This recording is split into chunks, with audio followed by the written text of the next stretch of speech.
வாங்க, வணக்கம் மக்களே. இதை பாருங்கள், நம்ம தென்னை மரம் வீட்டில் வச்சா போதாது நண்பர்களே. இது நம்ம நல்ல வெயில் உள்ள இடத்துல வைக்கணும், நல்லா காற்று கிடைக்கிற இடத்துல வைக்கணும். அப்படி இல்லைண்டா ரொம்ப வருஷத்துக்கு காய்க்காது நண்பர்களே. நல்லா காய்க்கணும்டா அது 24 அடிக்கு ஒரு தெங்காய் வைக்கணும். அப்படி தள்ளி இந்த மட்டை அந்த மட்டையோட உரசக்கூடாது. அப்படி இருந்தால் குறைஞ்சது 5 வருஷத்தில் நம்ம தேங்காய் வெட்டலாம் நண்பர்களே. 4 வருஷம் 4 வாழை ஓடும். 5 வருஷத்தில் நமக்கு நல்ல போல நிறைச்சி இருக்கு நண்பர்கள், தேங்காய் காய்க்கும்.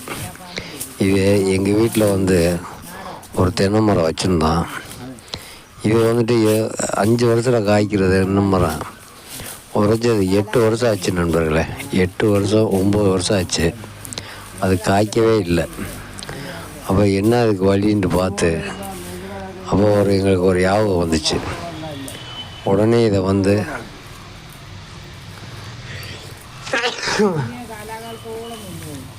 ஏறி சுத்தப்படுத்தி பழுது அடித்து விட்டோம்டா அப்போ தென்னை மரம் காய்க்கும். இந்த அடியில் இருக்க ஓலையெல்லாம், கூடுதல் இருக்க ஓலையில் வெட்டுவோம். வெட்டி விட்டாதான் அது மேலே போனாதான் நமக்கு காய்க்கும்ன்ற எங்களுக்கு தோணுச்சு நண்பர்களே. அப்போ ஒரு நண்பரை கூப்பிட்டு, வாங்க இந்த மரத்தை இதை சுத்தம் பண்ணி விடுங்க, இதை விடுங்க அப்படின்னு கேட்டேன் நண்பர்களே. அவர் என்னடாண்டா ஒரு மரத்துக்கு 250 ரூபா கேட்குறாரு. ஒரு மரம் சுத்தமாக நீங்கள் பழுது அடித்து நல்ல போல் காய்க்கணும்னு நினச்சிங்களாக்க 250 ரூபா கொடுங்க. அப்போ தான் நாங்கள் இந்த வேலையை செய்வோம். இல்லை நீங்கள் இன்னும் 10 வருஷத்துக்கு இந்த மரத்தை பார்த்துக்கே தான் இருக்கணும், அதனுடைய பலனை அனுபவிக்க முடியாதுன்னு சொல்லிட்டாரு. சரி போனால் போட்டோம்னு சொல்லிவிட்டு கூப்பிட்டு, வாங்கண்ணே இந்த மரத்தை இதை பாருங்கள் அப்படின்னோடனே அவர் சொன்னார், இதுபோல் இருந்தால் நிழல் அடிச்சுக்கிட்டு அந்த மட்டை இந்த மரத்தை உரசிக்கிட்டு, இந்த பிலா மரம் இந்த மரத்துலேருந்து இந்த மட்டை எப்படி உரசிக்கிருந்தா வேகமாக காய்க்காதுங்க. இது ஏரி, இதை நல்லா போல் சுத்தப்படுத்தி விட்டு மட்டை சவட்டி விடணுமுங்க.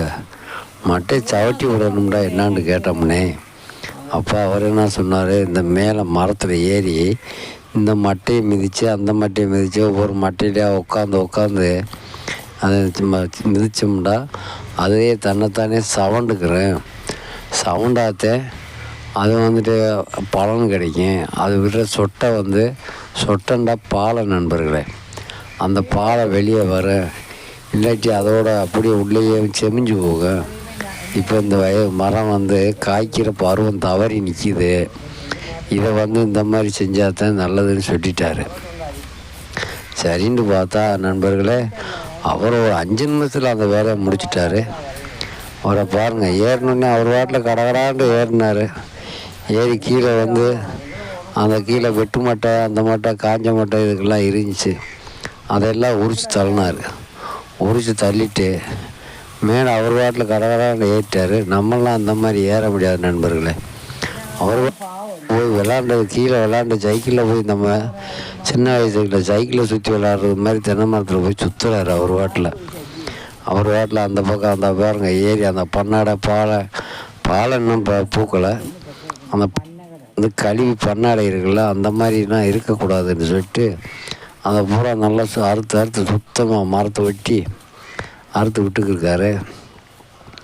அறுத்து விட்டோன்னே எங்களுக்கே ஆச்சரியமாயிடுச்சு.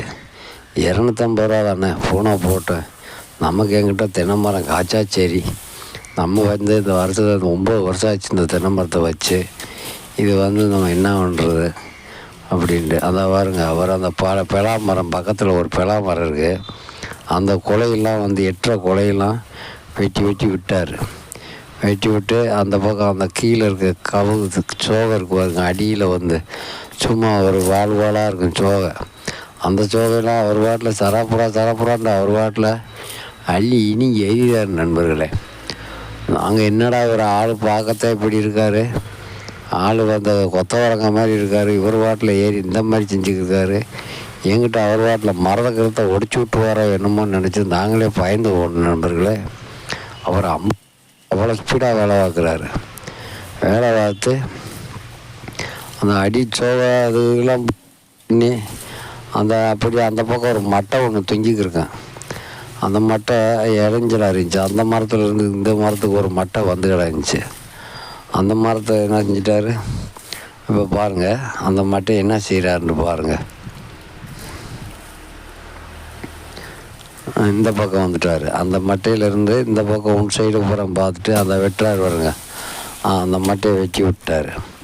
அது வெட்டவும் தான் நண்பர்களே நமக்கு அப்போ தான் தெரிஞ்சு அதோடைய விவரம் நமக்கு. ஆமாம், இது இப்படிலாம் இருந்தால் தான் நமக்கு வரும்போது தேங்காய் காய்க்குமா அப்படின்ட்டு. அவர் சொல்கிறாரு, இது வெயிலும் அடிக்கணும், அதுக்கு தகுந்த காற்றும் கிடைக்கணும்.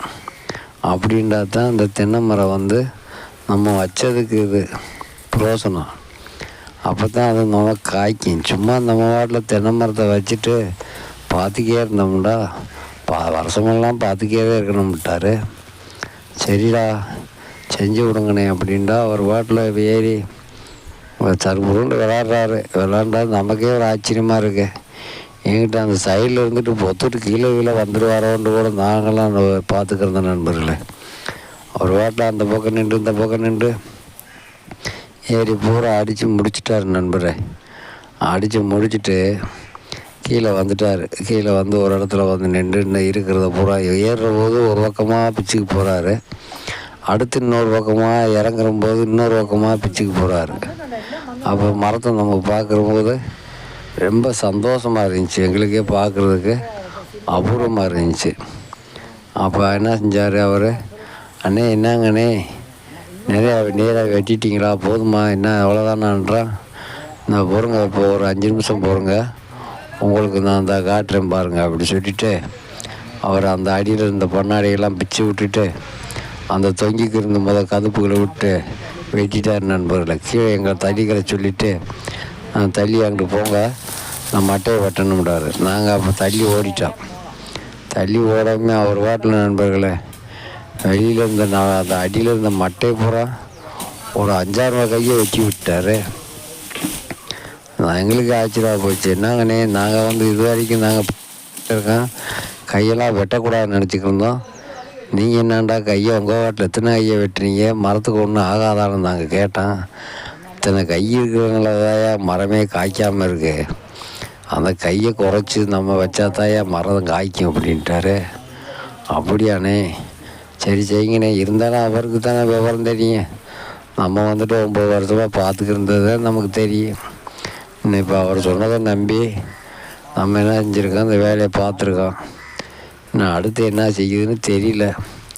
அவர் சொல்லியிருக்காரு, உங்களுக்கு இந்த காசு கொடுக்கலன்னா உங்களுக்கு வேணாம்ட்டு காய்க்காமல் போயிடுச்சுன்னா இந்த ஒரு வருஷத்தில் 2025 காய்க்காமல் போயிட்டா உங்கள் காசை நான் ஃப்ரீயாகவே கொடுத்துட்றேன் அப்படின்றார் நண்பரே. நான் அவர் தான் காட்டுறாரு பாருங்க.